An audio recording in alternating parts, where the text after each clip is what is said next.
2014, and now in January of 2015, it's finally shipping out to backers, including the 2 units you see here that we got at CNET Appliances HQ. Now, Canary can be armed, it can be disarmed, you can put it in a privacy mode that turns off the camera and the microphone. It also has temperature and humidity sensors and air quality sensors that will watch for the general conditions around the home. It doesn't have any sort of home automation capabilities though. It doesn't have a Z-Wave radio or a Zigbee radio. It can't communicate with third-party devices like smart locks and smart lights and integrate them into your system the way that a device like Piper can.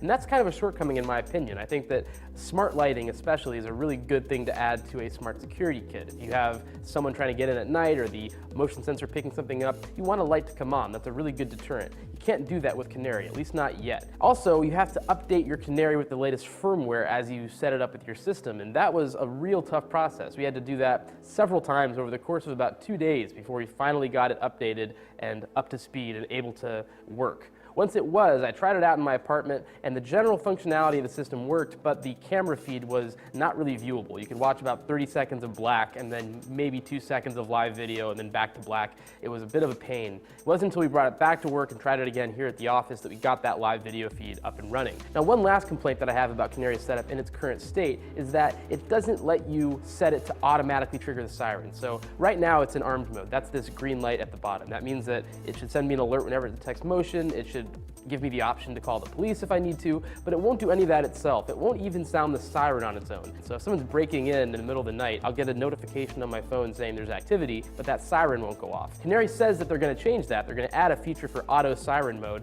but that's not ready right now.